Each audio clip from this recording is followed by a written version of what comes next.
السلام علیکم ورحمۃ اللہ وبرکاتہ اسٹوڈنٹس، آپ کا Quran learning basic to advance channel پر ویلکم ہے۔ تو آج ہمارا نورانی قاعدے کی 11ویں تختی کے 18ویں حصے کا سبق ہے، اور آج کی اس ویڈیو کے اندر انشاءاللہ عز و جل ہم ان دو سطروں کو اور ان دو لائنوں کو انشاءاللہ عز و جل ہم تجوید کے مطابق پڑھنا سیکھیں گے، اور ان کے اندر جتنے الفاظ ہیں ان کے اندر ہماری جو غلطیاں ہیں ان کو ٹھیک کریں گے۔ تو اگر آپ روزانہ کی بنیاد پر قرآن مجید کا سبق سیکھنا چاہتے ہیں اور روزانہ کی بنیاد پر قرآن مجید کے کچھ الفاظ کو تجوید کے اصولوں کے مطابق سیکھنا چاہتے ہیں تو آپ اس چینل کو سبسکرائب کر سکتے ہیں۔ تو یہ ویڈیو آپ کے لیے بہت مفید ثابت ہونے والی ہے، مکمل ویڈیو واچ کیجیے گا، ویڈیو کو لائک کریں۔ بڑھتے ہیں سبق کی طرف۔ اعوذ باللہ من الشیطان الرجیم،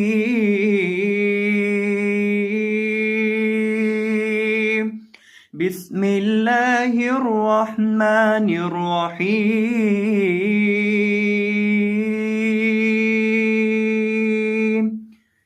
واو زبر وا، حمزہ زیر ای، و ای، ذال زبر لام ذل، و ای ذل، میم زبر واو مو، و ای ذل مو، حمزہ الٹا پیش او، و ای ذل مو او، دال زبر دا، وَإِذَا الْمَوْءُودَةُ تاپشتو، وَإِذَا الْمَوْءُودَةُ،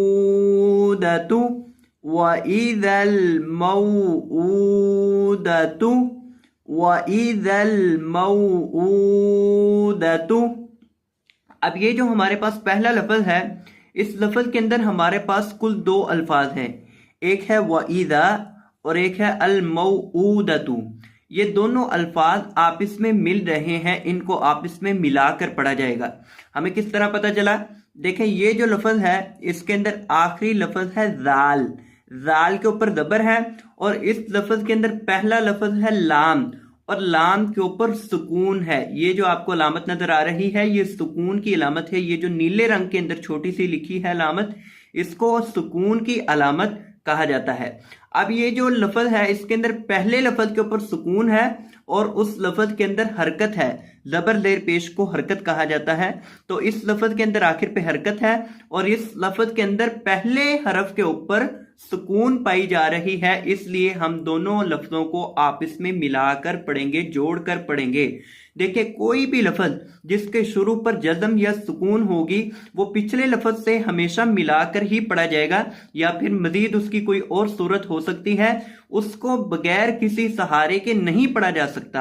اب یہاں لام ساکن ہے، جب کوئی بھی حرف ساکن ہوتا ہے وہ کسی کے سہارے پر پڑھا جاتا ہے، کسی پچھلے حرف کے ساتھ اس کو جوڑ کر اس کے سہارے پر اس کو پڑھا جاتا ہے، تو یہاں اس کو جوڑ کر پڑھیں گے وَإِذَا الْمَوْءُودَةُ،